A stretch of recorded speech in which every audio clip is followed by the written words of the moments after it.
Se supone que estamos en vivo. Así que vamos a dar unos minutitos, unos segunditos en lo que otras personas se conectan.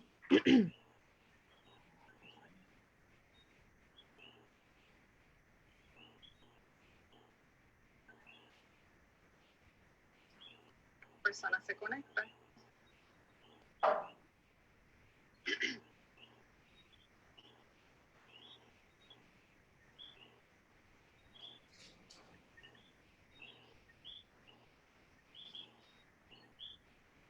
No tenemos que estar tan calladitos, ¿verdad? En lo que la gente se conecta. Podemos ir reaccionando. De hecho, para quienes están comenzando a conectarse ahora, antes de que abriéramos la transmisión en vivo, estábamos hablando de nuestras reacciones mientras veíamos el debate, ¿verdad? Luis Conti estaba hasta medio greñadito cuando empezamos. Yo creo que todos estamos así espeluzados después de ver el debate y de cómo manejaron algunos temas. Y eso yo creo que es algo que va a ser bien interesante de comentar hoy. O cómo no se manejaron, ¿verdad? O cómo no se manejaron. ¿Cómo se varía el tema? Sí. ¿Qué les parece si presentamos bien brevemente lo que es la Ruta de las Mujeres y lo que es Equidad 2020 para que quienes nos están viendo entiendan por qué estamos haciendo esta transmisión a esta hora, un jueves por la noche, con el cansancio que tenemos y después de someternos a ¿cuántas horas? 2 horas de debate. 2 horas y media. No, 2 horas y media aproximadamente. Así. 2 horas y media. Después de someternos a eso. 3 horas. Así que, Osvaldo, cuéntanos qué es Equidad 2020 para quienes están escuchando por primera vez de ese proyecto. Bueno, Equidad 2020 es un proyecto del Comité Amplio para la Búsqueda de Equidad, que en esta ocasión nos unimos al proyecto Matria con la Ruta de las Mujeres. Esto es un seguimiento ya a un trabajo que empezamos en el 2016, un trabajo de empoderamiento político y de análisis de plataformas y candidaturas y de propuestas en términos del proceso eleccionario. Así que básicamente lo que queremos en este proyecto de Equidad 2020 es analizar estos candidatos y candidatas a distintos puestos electivos, sus posiciones en cuanto a las comunidades LGBTQI, un poco analizar las plataformas de los distintos partidos políticos y darle un seguimiento a esos candidatos y candidatas para ver sus posturas en cuanto a nuestras comunidades, las que han tenido, las que proponen, cómo se han comportado en su vida política o en sus vidas privadas en cuanto a estos temas, y un poco terminar con un informe que publicaremos esta vez en conjunto con la Ruta de las Mujeres para que el país esté informado y la gente vaya con un voto inteligente al momento de ir a las urnas el 3 de noviembre. Muy bien, pues en el caso de la Ruta de las Mujeres, Verónica es como quien dice de las cofundadoras con Matria en esto de la Ruta de las Mujeres. Lo empezamos desde el año 2011, el año previo a las elecciones. El primer taller fue en 2011, los demás se dieron durante el mismo año 2012.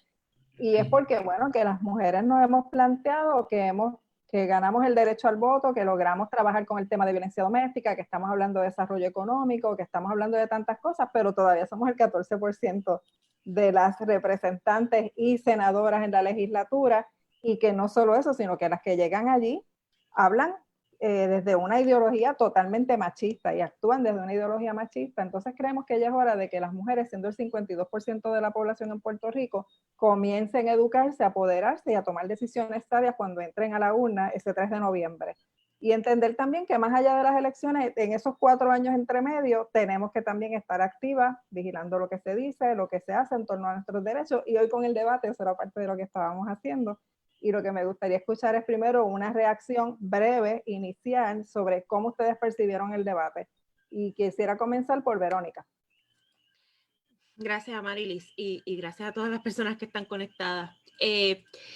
Pues yo creo que lo más que me llamó la atención del debate, más allá de que es algo que yo creo que fue bastante compartido, estábamos un poco, fue lento y en algún momento parecía que no acababa de arrancar.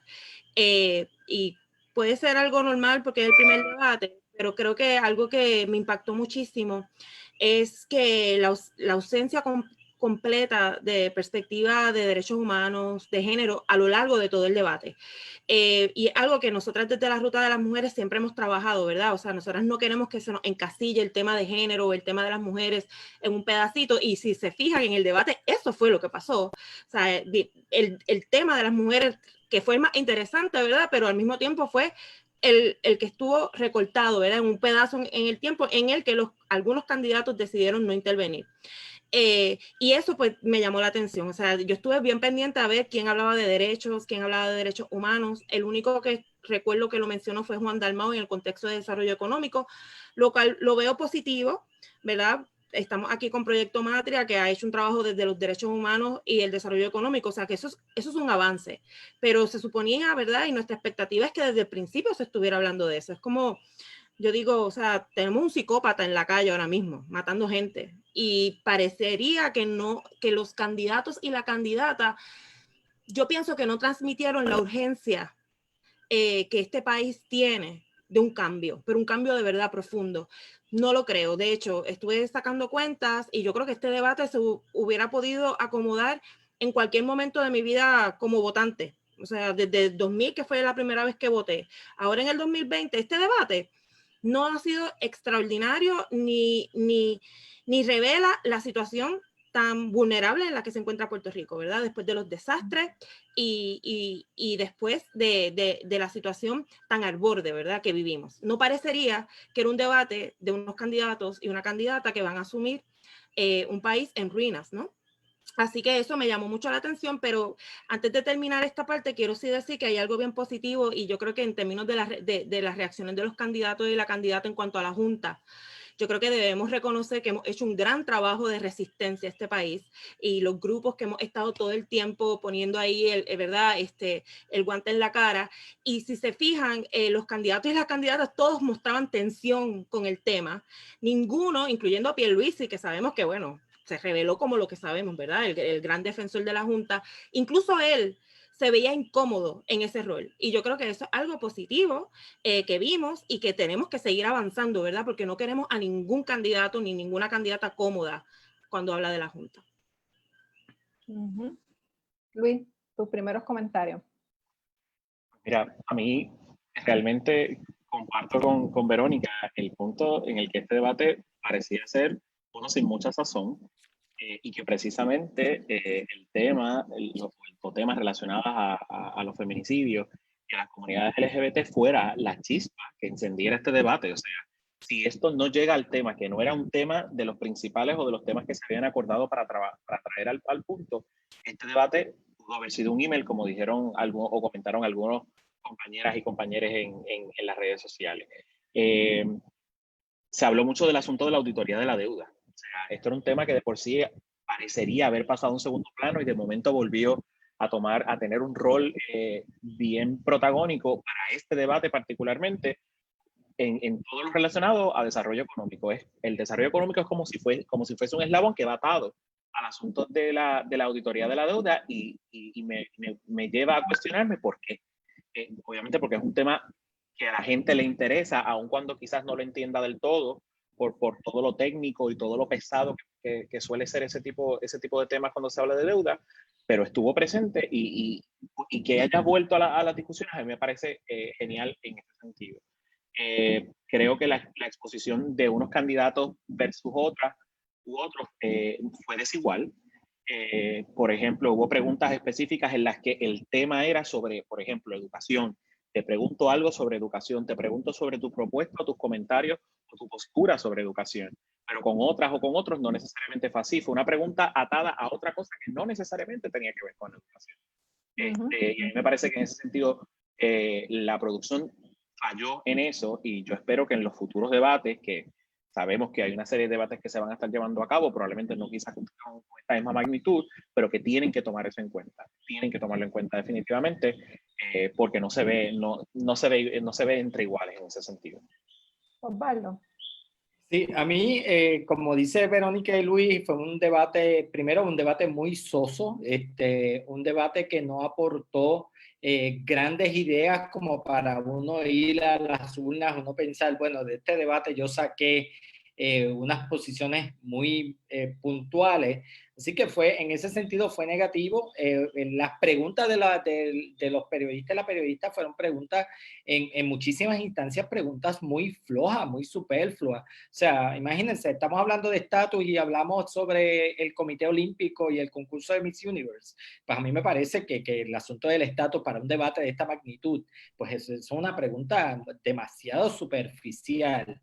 Y coincido con Luis, las preguntas, la forma en que estaban generadas las preguntas, pues obviamente le daba también, a algunos le daban mayor hilo para poder establecer una respuesta y a otros pues obviamente lo que hacía es tratar de ponerlo contra la pared de alguna forma y no generar el debate. Yo creo que algo positivo que tuvo este debate, que fue la parte más peleada, donde quizás todo el mundo, como dice Marilis antes de comenzar, todo el mundo se levantó de la silla, fue todo lo relacionado con el tema de las mujeres, el tema de los derechos de las mujeres, el asunto de la violencia de género y los asuntos de las comunidades LGBT.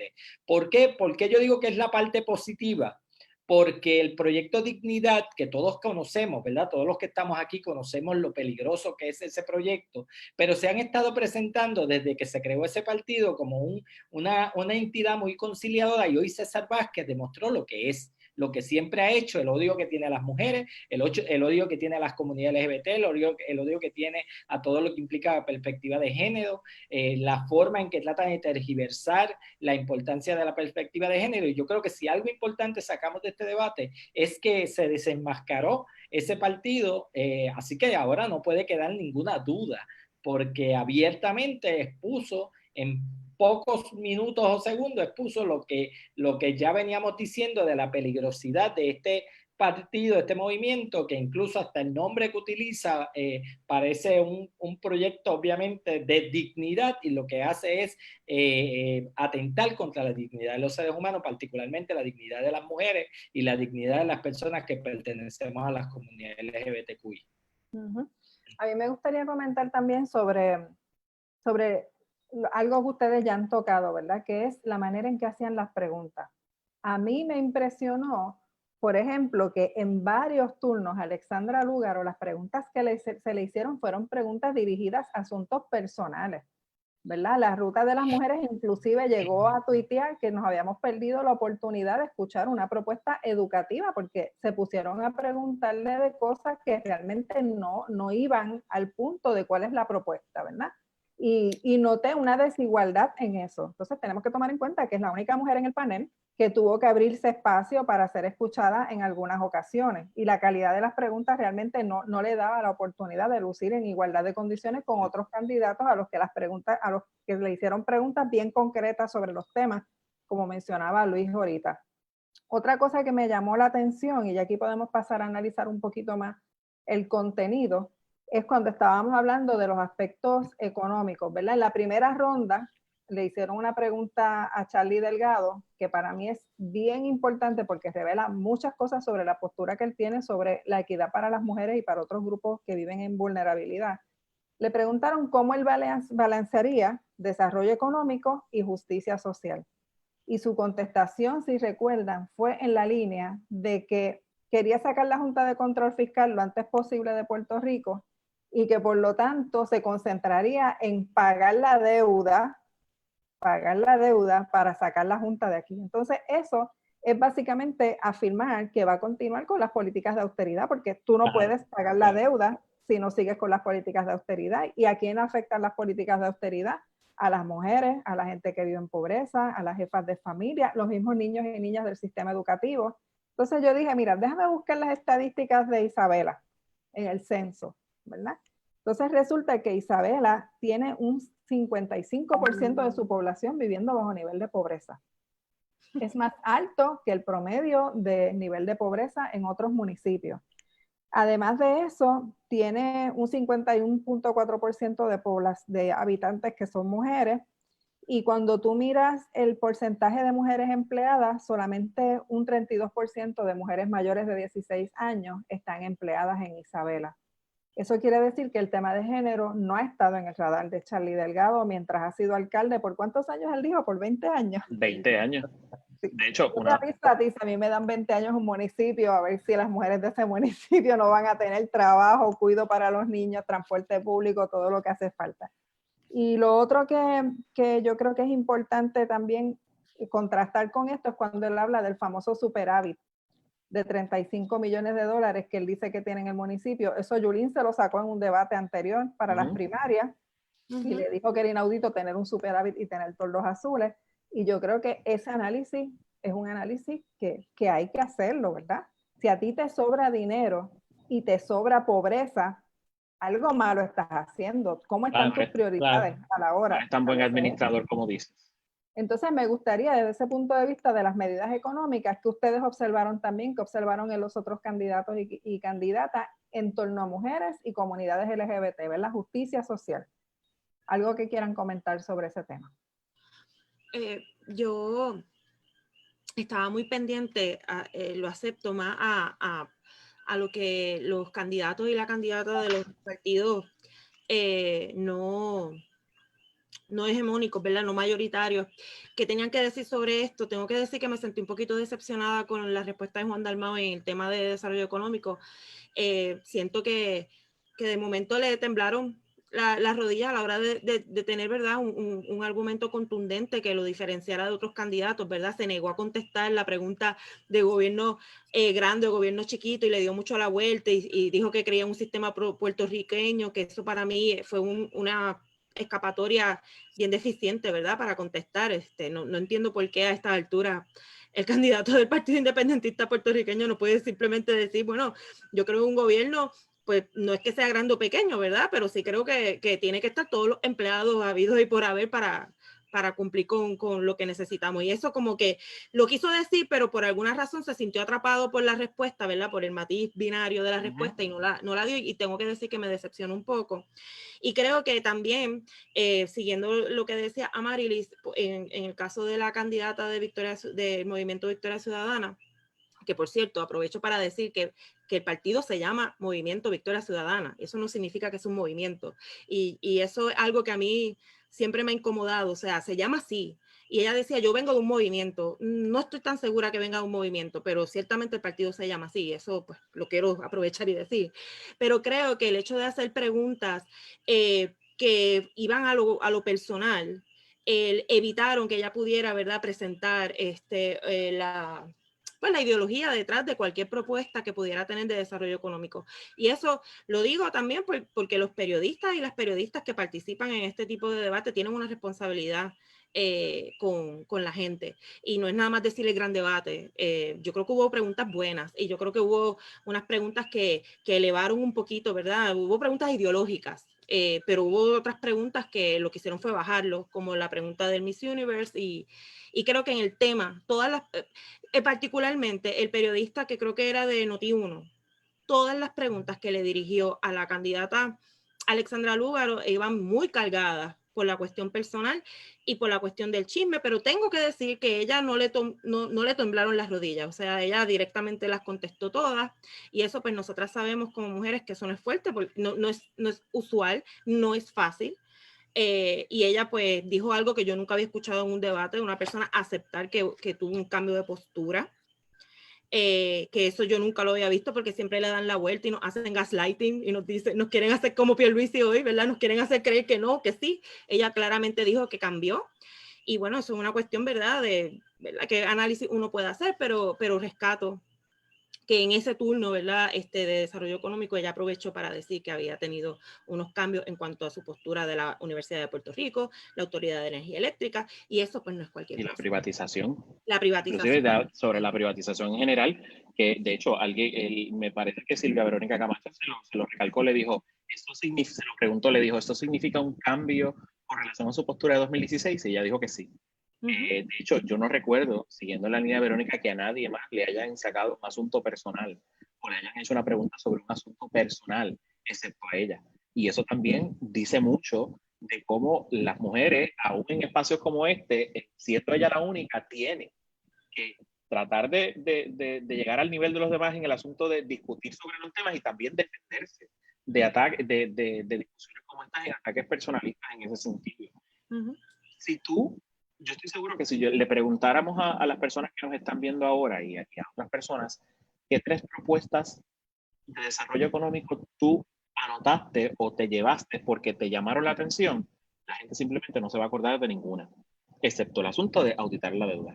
Fuera de eso, nadie. O sea, no hubo propuestas concretas que por lo menos tú puedas decir, esta propuesta quizás pudiese funcionar, es un cambio, es algo distinto, es algo que como país lo hemos intentado. O sea, históricamente, las propuestas de desarrollo económico en las plataformas de los partidos políticos en Puerto Rico han sido uno de sus talones de Aquiles. Punto. A mí me pareció particularmente interesante que cuando están hablando de desarrollo económico, parecería que estaban hablando de un país que no está en la crisis donde estamos viviendo. La crisis económica, todavía no nos hemos recuperado de la época de huracanes, no nos recuperamos de María e Irma, no nos recuperamos de los terremotos, estamos en medio del COVID. Y entonces hablaban, para lo único que hablaban de la crisis, ¿verdad? De todas estas emergencias que hemos vivido, es para decir, ahí hay unos dineros y vamos a esos dineros y los vamos a utilizar. Pero es que ese no es el desarrollo económico, eso es para recuperación. Pero ni siquiera hablaron de recuperación. Nadie se le ocurrió decir, mire, nosotros tenemos que empezar a invertir ese dinero que está ahí en recuperarnos para luego plantear sobre esa recuperación estos proyectos de desarrollo económico. Pues no hay nada. Incluso la propuesta de Pierluisi de la auditoría de la deuda es, miren qué propuesta nos trae, que sea el contralor. ¿Ya saben cuál es el contralor que va a auditar esa deuda? Ya sabemos quién es el que viene por ahí. A mí se me salió una carcajada cuando él dice, bueno, pues el contralor de Puerto Rico debe auditar la deuda. Caramba, parece que tuve una conversación con Wanda Vázquez unos minutos antes. Decían que no se hablaban, pero parece que hoy hablaron, porque esa propuesta es absurda, ¿verdad? Así que yo coincido con Luis, yo no puedo sacar, ¿verdad? Una cosa de la cosa de los Montessori por un lado en la cuestión educativa, pero propuestas, y la cosa también, yo creo que también estaba hasta una cuestión de romantizar el modelo Montessori, porque es como Montessori es tan bonito, ¿verdad? Como si el Montessori fuera para todos los estudiantes del país. Y así con todas las demás propuestas. Antes de que sigamos con lo de educación, me gustaría tocar otros temas relacionados con economía. Por ejemplo, en el caso de Pierluisi, él evadió olímpicamente su relación con el gobierno de Fortuño y los despidos. Cuando miramos eso desde una perspectiva de género, yo recuerdo perfectamente que los reclamos de nosotras las feministas en el año 2009, cuando comenzó la ola de despidos con la Ley 7, era que el sector público está compuesto mayoritariamente por mujeres y que esos despidos a quien iban a impactar era a las mujeres jefas de familia. De hecho, nosotras sabemos también que la oficina de la Procuradora de las Mujeres comenzaron a desmantelarla en el año 2009 utilizando la Ley 7 y provocando un recorte en el personal de la oficina de tal magnitud que se quedaron sin educadoras, sin las auditoras que conocían las organizaciones, sin la división legal como operaba hasta ese momento, ¿verdad? Las estadísticas se perdieron. Entonces eso es algo que es importante que la gente lo recuerde, que Pierluisi trató de distanciarse, pero él fue parte de toda esa estrategia. Y lo otro es que yo recuerdo también, diciembre de 2008, luego de que Fortuño ganó las elecciones, cuando el pastor Heredia, esa figura siniestra que habitaba Fortaleza bajo el Fortuñato, me llamó a mi teléfono, yo estaba viendo una película, recuerdo, y me llamó a mi teléfono a invitarme a una reunión con Fortuño, invitaron todas las organizaciones. Y fue lo mismo de ahora. Fortuño en las elecciones prometió que iba a manejar la crisis económica, que se podía hacer todo lo que estaba proponiendo, hizo propuestitas como las que hicieron algunos hoy, y después nos reunió a las organizaciones a tenernos allí 2 horas escuchando llorar a todo ese equipo de trabajo diciendo que lo que se habían encontrado era tan grave que no iban a poder cumplir sus promesas y que inclusive nos iban a recortar fondos a las organizaciones. Entonces son cosas que ocurrieron y que yo quisiera que la gente tenga en su memoria histórica, porque desde ese año se están recortando servicios para las mujeres, para las comunidades LGBT de manera indirecta. Quizás no había tantas organizaciones recibiendo fondos para comunidades LGBT, pero cuando merman otros servicios de alimentos, de vivienda, de salud, se afectan como grupo las personas de las comunidades LGBT. Y lo otro también que me preocupó fue la insistencia en el caso de César Vázquez de hablar de fortalecer un sector privado, ¿verdad? Entonces, tú veías en algunas de las propuestas, ahí en esas eran las áreas en que Eliezer Molina lucía un poquito mejor, ¿verdad? Porque tiene como unas propuestas económicas bien concretas, aunque no pueda decir que tiene experiencia, porque su experiencia es administrando una finca y otra cosa, y no sé, no me acuerdo qué fue lo que dijo, pero las propuestas esas de fortalecer el sector privado, pues son terribles también, porque el sector privado en Puerto Rico no está débil, ese es el que estaba determinando cuando era que salíamos de la cuarentena del coronavirus, no es eso. Entonces hay que diferenciar sector privado de economía local. Claro, y Eliezer dijo algo interesante, dijo desarrollo económico y crecimiento económico no es lo mismo. Y las defensoras de derechos humanos que trabajamos desarrollo económico lo tenemos bien claro. Crecimiento económico puede ser acumulación de riqueza en menos manos, y desarrollo económico implica la distribución de la riqueza de manera equitativa, ¿verdad? Desarrollo económico desde una perspectiva de derechos humanos, ¿verdad? A distintos sectores, como los que estamos viendo ahora viviendo en pobreza y sufriendo todo lo que pasa con el Departamento de Educación y la falta de alimentos. ¿Alguna otra propuesta económica particular que le haya llamado la atención a ustedes desde una perspectiva así de género? Bueno, es que no hubo propuesta. No hubo propuesta. No. Había que mirarlas así con la sospecha. Sí. Pues desde el punto de vista de la falta de mención de la pobreza como tal, o sea, claro, como un problema, no se mencionó, por eso es que yo digo que era como un país que está, que es pobre y nadie hablaba de la pobreza. ¿Qué país es el que aspiran a gobernar? A mí me llamó mucho la atención al extremo que llegó Pierluisi de mentir sobre cuando él fue secretario de Justicia bajo la administración de Rosselló Padre. Que él llegó a decir en este debate de que eso cuando aquellas acusaciones y demás, no era bajo su administración. Y yo digo, pero ¿bajo cuál administración fue? Si allí era que él estaba. Lo que pasa es que, claro, no pasaron en su Departamento de Justicia porque tuvieron que venir los federales a hacer lo que el Departamento de Justicia local no hizo. Así que, Marilu, pasamos a cuál otro tema. Miren, el estatus yo creo que lo podemos saltar, ¿verdad? Porque por lo menos yo siento que ahí no se dijo nada relevante sobre el estatus, salvo echarse la culpa que si eres soberanista, que no eres soberanista, que eres independentista, que no eres independentista. Y bueno, sí, Proyecto Dignidad, que viene de una base estadista, ni para el diablo admitieron hoy que son de esa línea estadista. Y la pregunta que yo me hacía era, alguien debería preguntar, una de las preguntas debería ser cómo compaginan su oposición a los derechos LGBT con el hecho de que en Puerto Rico esos derechos se han adquirido por jurisprudencia o legislación federal. Una línea en ese tema era también el contraste en los discursos. Algunas de ellas y algunos de ellos hablaban de que el pueblo decida y yo ejecuto la determinación del pueblo, y en otras era lo que nosotros vamos a llevar al Congreso, lo que nosotros vamos a llevar aquí o vamos a decir. O sea, el asunto de que uno lo mira y uno dice, pero ven acá, se supone que al final del día el pueblo es el que se supone que decida. Ahí yo no veo que tú le estés en la línea de dejar que sea el pueblo el que decida, sino de tú ir a llevar lo que tú entiendas que deba hacer. También el cambio de... hay una serie de cosas ahí en lo del estatus, pero como tú dices, podemos skip porque ahí podemos saltarlo, no necesariamente vamos a avanzar. Sí, pero con el tema de educación, hubo una expresión de César Vázquez que parecía no relacionada con educación, y yo casi lo hubiera pasado por alto si Verónica no me hubiera escrito por WhatsApp y me hubiera preguntado, ¿verdad?, sobre una expresión de César Vázquez, cuando en un momento dado, al principio del debate, él dijo algo así como que, ¿cómo fue que dijo? Que las órdenes ejecutivas no hacen derecho. Sí, dijo así, dijo que las órdenes ejecutivas no hacían derecho. Entonces Verónica me preguntó y yo dije, bueno, porque aquí lo que pasa es que ellos han estado diciendo que ellos no vienen a quitarle derechos a nadie.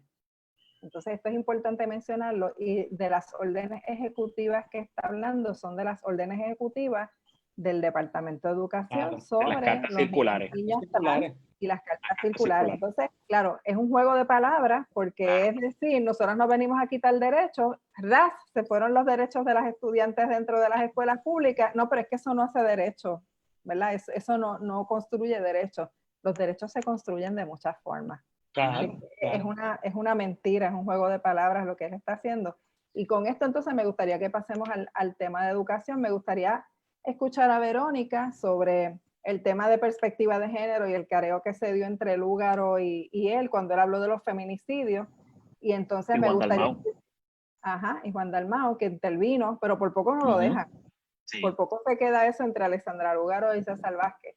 Y me gustaría escuchar entonces a Luis y Osvaldo sobre el tema de esas cartas circulares y órdenes ejecutivas que hubo en otras áreas relacionadas con salud y con otros derechos para las comunidades LGBT que podrían estar en riesgo con un grupo como el de Proyecto Dignidad.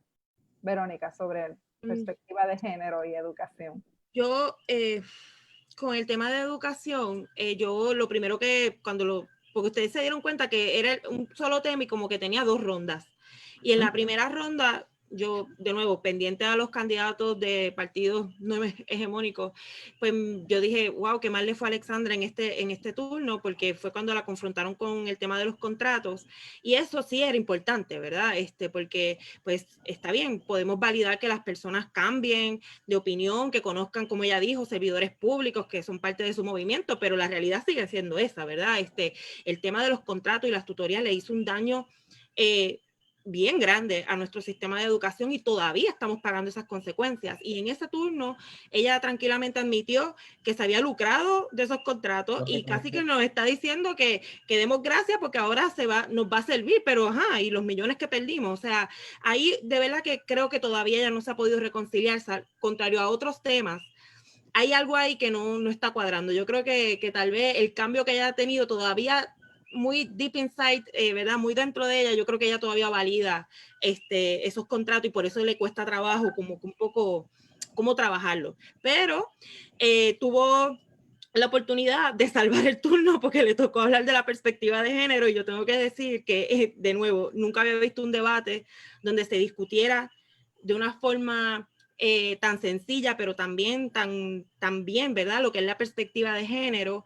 Pero claro, obviamente porque teníamos a César Vázquez que estaba loco por hablar del tema, porque para eso es que él está aquí, y en los otros temas era un desastre, porque se nota, incluso habían algunas veces que yo pensaba que iba a pasar de turno, porque parecía que no tenía nada que decir, y que la pregunta era como que, ¿en serio que tú me estás preguntando de eso? O sea, pero entonces pues le vino su momento, ¿verdad? Que era el tema de la perspectiva de género, y yo creo que ella lo hizo muy bien, y creo también que es poderoso escuchar a una mujer hablando de la perspectiva de género.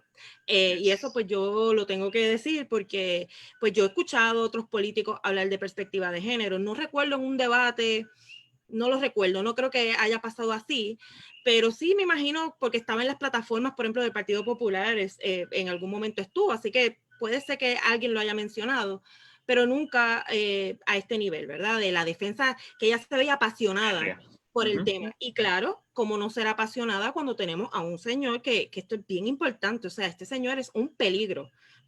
Es un peligro de que en televisión, cuando miles de personas lo están escuchando, y de nuevo, o sea, en el contexto de que tenemos un psicópata que ha matado a 2 mujeres ayer, que anda por ahí, que no sabemos a quién más van a matar, porque la policía de Puerto Rico, pues, en Puerto Rico solamente arresta a quien se deja arrestar, no sabe arrestar a más nadie. En ese caso, que él haya dicho como que en Puerto Rico no matan a tantas mujeres. Y claro, rápido digo, una es mucho. No, mira, tú no crees que una es mucho, porque todo lo que dijiste después era validando lo que dicen, ¿verdad? De que pues a los hombres los matan y no les importa. Un poco de la ignorancia, pero con intención, ¿verdad? Una ignorancia a propósito de seguir confundiendo como si la perspectiva de género no cobijara a todas las personas, ¿no? Y yo creo que Alexandra tuvo un buen turno cuando él le dice que él había acompañado a víctimas, pero claro, se cuidó de decir víctimas de padres, víctimas de hijos, entonces pues también de los esposos, y que había sido, y que había estado ahí. Ella le dijo, pero yo no quiero acompañar, yo quiero prevenir, y eso para las defensoras de derechos humanos pues tiene mucho valor, porque nosotras acompañamos todo el tiempo y en realidad sabemos que esa no es, o sea, esa no es la meta, no queremos ser las acompañantes por siempre, queremos que pare. Y eso pues fue un buen turno y creo que nos dio una oportunidad de lujo a las defensoras de poder explicar bien lo que es un discurso de odio, porque él quiso decir que hay personas que tenemos una diferencia de opinión. No, no, no, no. Cuando tú dices que a las mujeres no las matan tanto y que nos importa cuando mueren mujeres y cuando mueren personas de la comunidad LGBT, pero no nos importan los hombres, eso no es una opinión. Eso es odio, eso es invitar a que otra gente nos mate. Entonces, y eso es así. Es bien peligroso. Y entonces, pues nos dio una oportunidad de demostrarlo. Mira, aquí este es César. Y esto es odio, y esto es lo otro, ¿no? Así que en ese aspecto, pues creo que fue una gran oportunidad. Y obviamente, pues Dalmau apareció porque no podía dejar de intervino, pero me llama la atención que ni Pierluisi ni Charlie Delgado quisieron tocar el tema, pero ni con un palito. Y eso no lo voy a olvidar. Si hubieran sido camaleones, se hubieran puesto así del color del fondo que tenían para no verse, para salir del escenario, de verdad. Yo te juro que me los imagino así. Es terrible. Importante también en términos del famoso acompañamiento que César Vázquez habla, hay que mirar ese acompañamiento que se da desde los sectores fundamentalistas religiosos, que es a la mujer que es víctima de violencia en una relación de pareja, vete con tu marido y salva tu matrimonio. Aún cuando lleguen, ese es el acompañamiento del que él habla, máximo cuando reconoce, pues aquí a la gente no le importa, matan a un montón de hombres y la gente no le importa y matan a una mujer y se escandaliza, que eso fue lo que dijo, que es espantoso, más en el contexto, como dice Verónica, en el contexto de que estamos viviendo en el país y la crisis que se está viviendo en el día de hoy. O sea, nos levantamos con esta noticia terrible que yo no me quiero imaginar cómo están las mujeres que viven en los pueblos del sureste de la isla pensando que este psicópata pueda llegar y matar a alguien. Bueno, incluso la policía dice que esta persona es peligrosa porque, y sabe matar porque está adiestrado en tácticas. Y yo decía, pero ¿cómo es posible? O sea, me están diciendo que a esta gente los adiestran para matar. Es espantoso, pero ese es el producto de lo que tenemos del machismo y de un adiestramiento militar, que es el que se recibe en este tipo de adiestramiento para hacer guardias penales igual, obviamente, era de operaciones tácticas del sistema de corrección, este psicópata que tenemos suelto en el país. Me gustaría comentar algo para hacer una transición hacia el tema LGBT con ustedes dos, y es agarrar de los dos lados, porque curiosamente, bueno, número uno, que César Vázquez alteró las estadísticas de feminicidio, ¿verdad? Él negó el número de feminicidios que hay en Puerto Rico. Claro. Y entonces trató de llevarlo al extremo de los ridículos, decir que tendría que ser 4 mujeres por mes. Pues bueno, señor, sí, si usted tiene las estadísticas de feminicidios, no solamente de asesinatos en relaciones de pareja, hay una mujer muerta en Puerto Rico cada semana. Lo que pasa es que lamentablemente a veces son 5 en la misma semana. Y nosotras por Twitter hasta le pusimos el informe de feminicidios de Kilómetro Cero y de Matria para que lo pueda leer y entenderlo. Para que se instruya. Que se instruya. Pero entonces también, y esto es una buena transición hacia el tema LGBT, al inicio del debate, él intentó victimizarse alegando que es perseguido por pensar diferente. Entonces, eso yo no lo quiero dejar peligrosísimo, pasar, peligrosísimo. porque es la insistencia de estos grupos fundamentalistas religiosos de cooptar o apoderarse del discurso de las defensoras y defensores de derechos humanos, pero además de invisibilizar el daño que hacen. Entonces, cuando tú miras grupos como Puerto Rico por la Familia, Alerta Puerto Rico, grupos de los que sale César Vázquez y de los que sale Proyecto Dignidad, son grupos que tienen características de las que definen los grupos de odio, entidades federales como el FBI y organizaciones de derechos humanos en Estados Unidos. O sea que si alguien tiene un discurso de odio, y más allá de un discurso, acciones de odio, porque tratan de influir en la legislación, tratan de enfocar la violencia pública hacia ciertos sectores, mienten en cuanto a base científica y datos científicos, como hizo en el tema LGBT, es él y el grupo de Proyecto Dignidad y la gente que rodea Proyecto Dignidad. Entonces me gustaría que ahí lo atemos con lo que él comenzó a decir de los baños de los nenes y todo ese tipo de cosas, ¿verdad?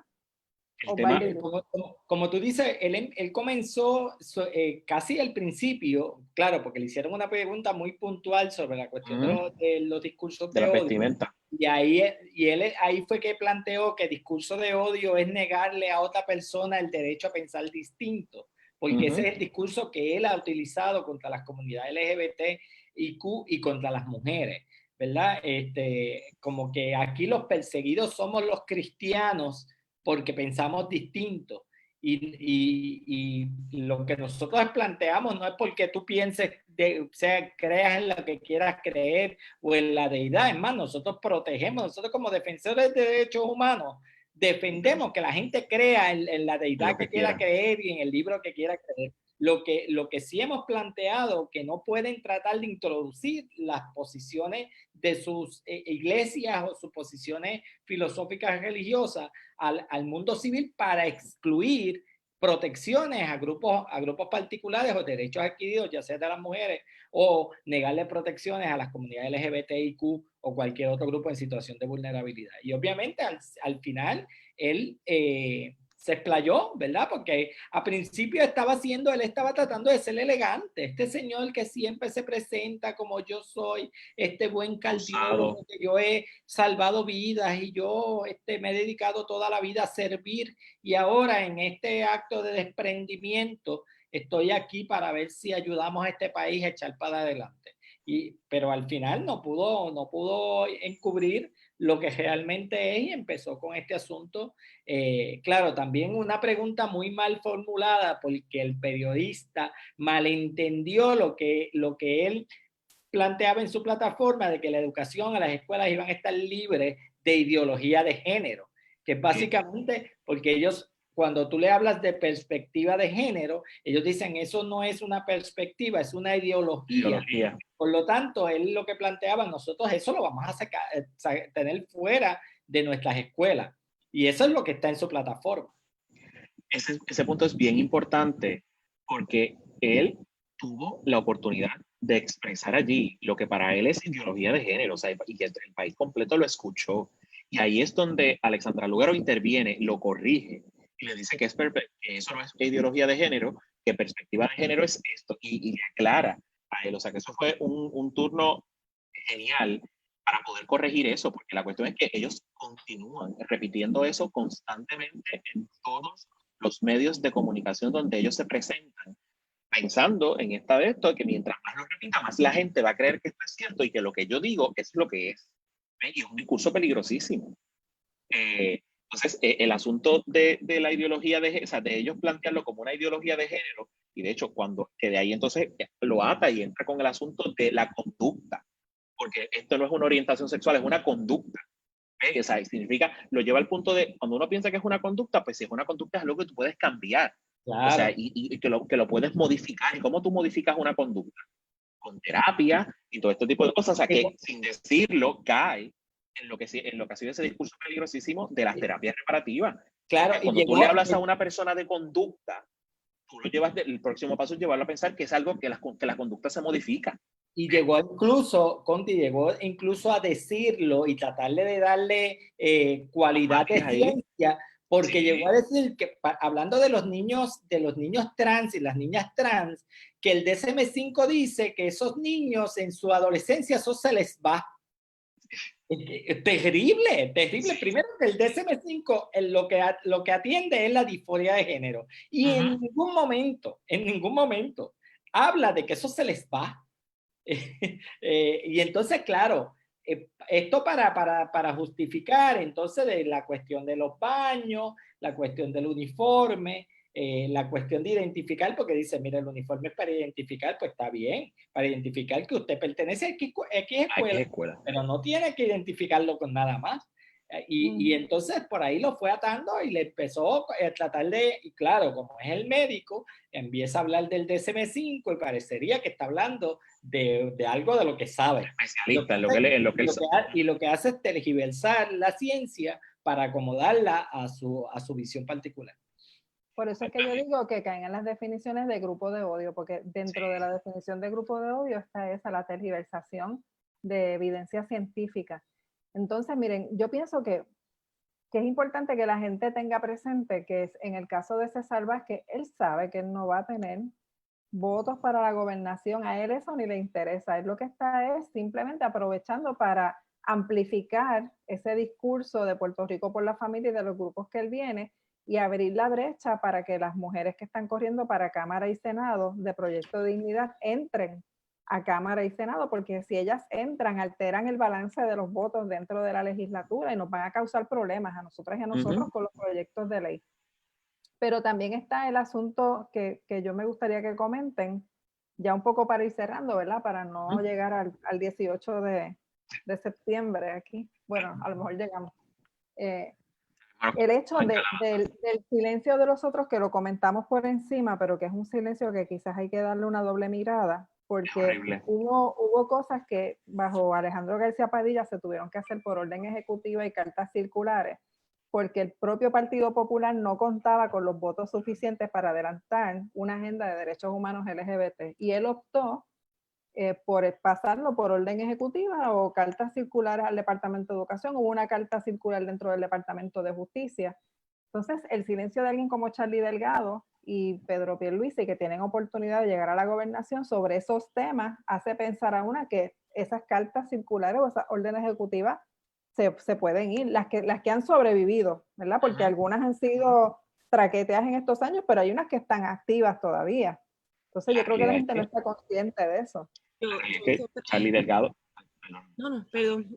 No, que iba a decir que en la línea de lo que dice Amarilis de la importancia de un ejecutivo fuerte, es que nunca me voy a olvidar que cuando el Supremo hizo la barbaridad de decir que las mujeres, digo, las personas que estaban en una relación de adulterio no iban a estar cubiertas por la ley 54, el gobernador, que era Fortuño, en ese momento hizo una directriz de que los fiscales y las fiscales sometieran los casos, que los siguieran presentando. Así que eso yo nunca lo voy a olvidar, porque la secretaria de Justicia era Wanda Vázquez y ella había dicho que estaba de acuerdo con la decisión del Supremo. O sea, eso fue algo para mí bien... La procuradora era Wanda Vázquez. Era procuradora, no, exacto, era la procuradora. Sí. Era la procuradora y ella dijo que estaba de acuerdo. Entonces siempre me acuerdo de que Fortuño dijo, no, espérate, hasta aquí, esto ya es demasiado. Así que sí, es bien importante. Yo creo que el silencio dice mucho. En el caso de Pierluisi, yo pienso que no le importa, sinceramente. Yo creo que es de las personas que piensa que eso no debe estar ni siquiera en las prioridades principales. No creo que... No le Delgado seguramente tiene una postura. Y entonces Charlie no lo comenta porque tiene una postura y sabe que por ahí no es. Y Charlie, de verdad, yo no sé, él logró la problemas del Partido Popular, pero yo no entiendo muy bien a quién mueve, cómo los mueve, qué fue lo que vieron, porque hoy en este debate fue el peor, o sea, en términos de, porque por lo menos Pierluisi se molestaba y se ponía rojo y hacía cara y reaccionaba, pero él tuvo la misma cara todo el debate y yo creo que él está intentando hacer lo mismo que hizo en el debate anterior, que le salió bien de los partidos, que era ir bajo el radar, ¿verdad? Y como que tratar de decir, bueno, eso fue el pasado, pero entonces a la hora de la verdad defendió a García Padilla con mucho compromiso y con mucha pasión. Así que él, obviamente, porque nosotros quisiéramos que las cosas cambiaran, pero el Partido Popular sigue siendo una fuerza, el Partido PNP sigue siendo una fuerza, y el silencio de Delgado ciertamente tiene contenido, hay que presionarlo, hay que obligarle a que tome posición y que diga la que hay, para que la gente sepa, porque él es súper conservador, y ya lo sabemos, o sea, nosotros sabemos que por ahí no es con él, pero no se le puede permitir que se quede callado en un tema tan trascendental. En el caso de Pierluisi, ya Pierluisi había hecho expresiones previamente en una ocasión que habló de que los nenes con los nenes y las nenas con las nenas. Eso fue una expresión de Pierluisi. Y Charlie Delgado recientemente le hicieron una entrevista sobre las terapias reparativas. Y él, en lugar de decir que no cree en las terapias reparativas, él dijo, bueno, eso hay que estudiarlo. O sea, que si alguien le viene y le pone sobre su escritorio un estudio de pseudociencia, él es capaz de apoyar un proyecto de esta naturaleza. Así que yo creo que por ahí las organizaciones como CABE, MATE, la Ruta de las Mujeres, Equidad 2020, tiene que forzar que estas personas se expresen sobre estos temas y digan abiertamente lo que piensan. Adicional a eso, y esto obviamente para que lo tengamos en el contexto, el Partido Popular y el Partido Nuevo Progresista son los dos partidos hegemónicos que han tenido toda la vida, que tienen en su directorio organizaciones LGBTs.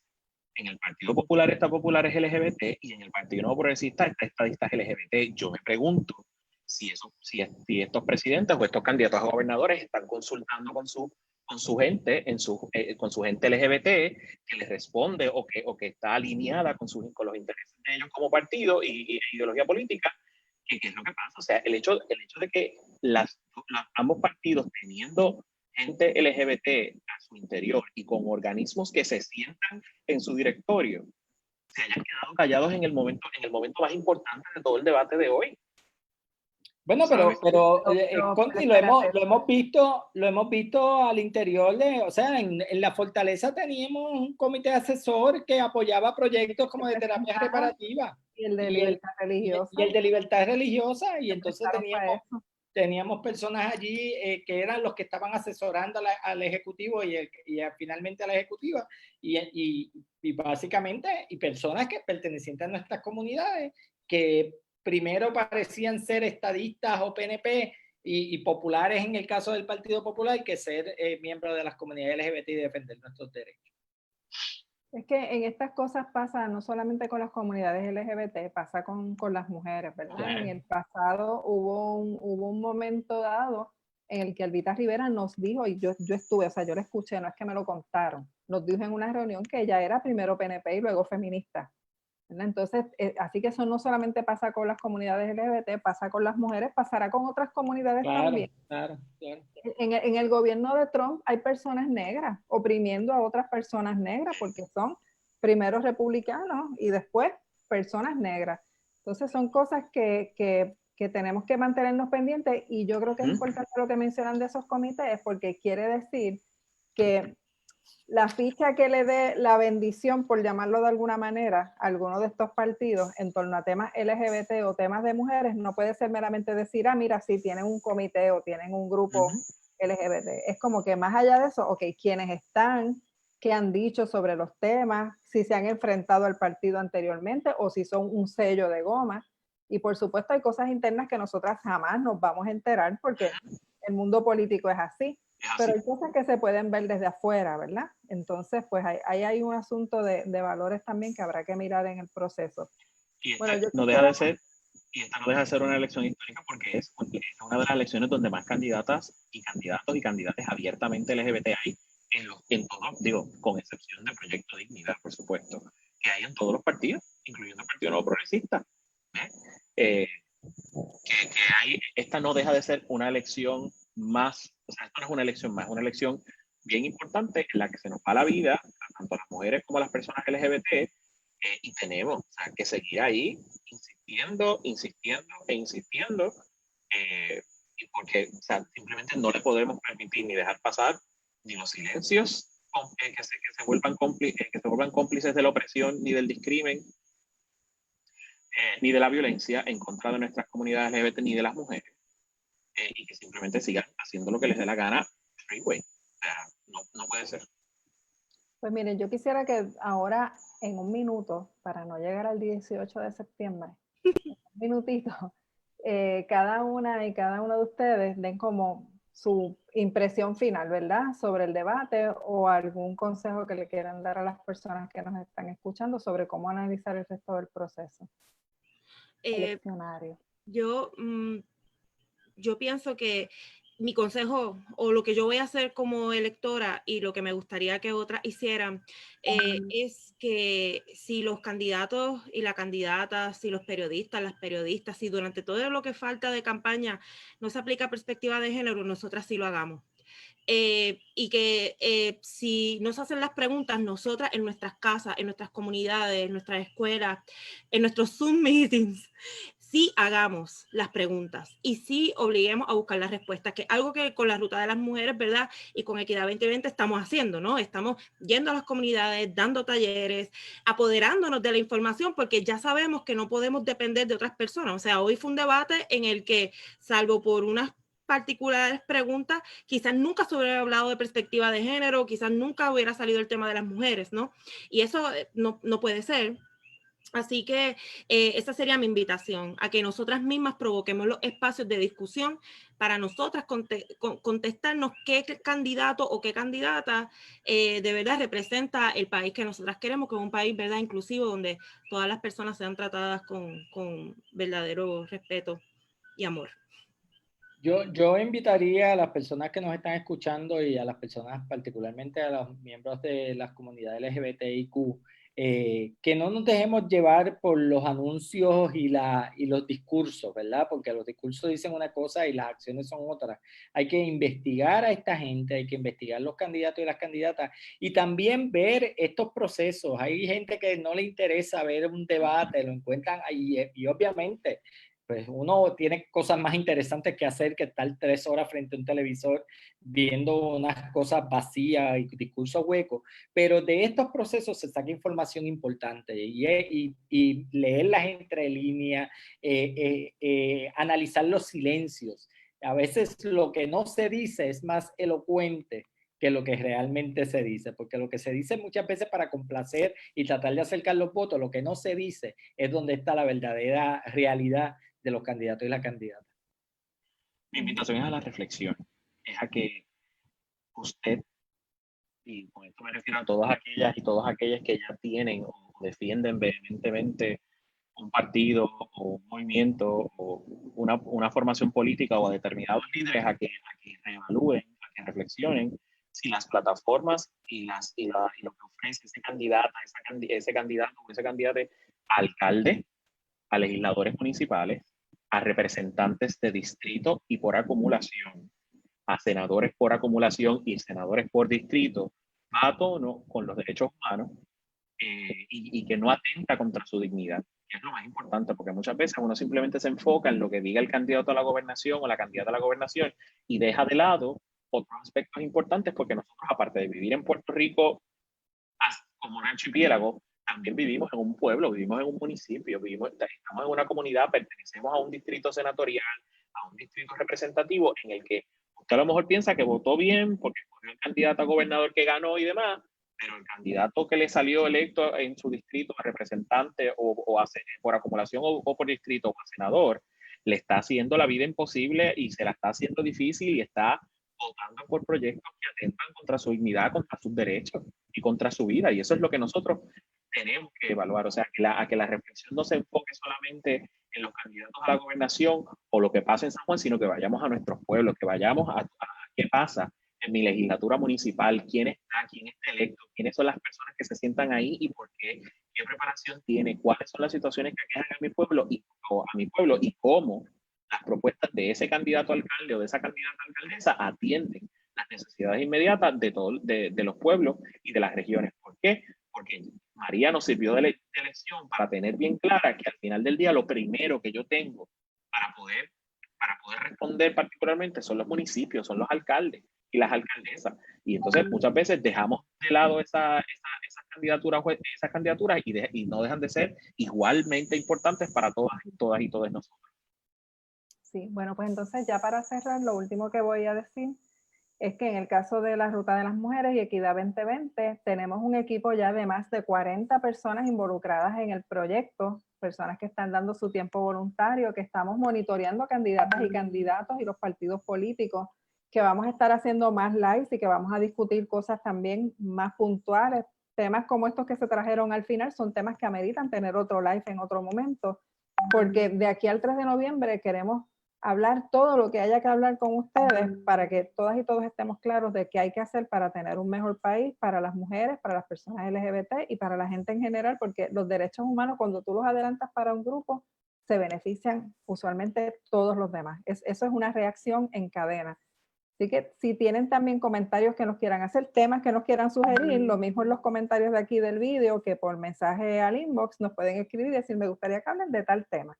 Y nosotras nos consideramos y buscaremos recursos para hablar de esos distintos temas. Vamos a tratar de todas las semanas tener un live, tener información así viva. Pues gracias, Verónica, Luis, Osvaldo, gracias a todas las personas que nos estuvieron escuchando. En un momento todavía, yo creo que más de 100 personas escuchando el live. Hay muchísimos comentarios, todavía hay gente ahí escribiendo. Así que gracias a todas y a todos.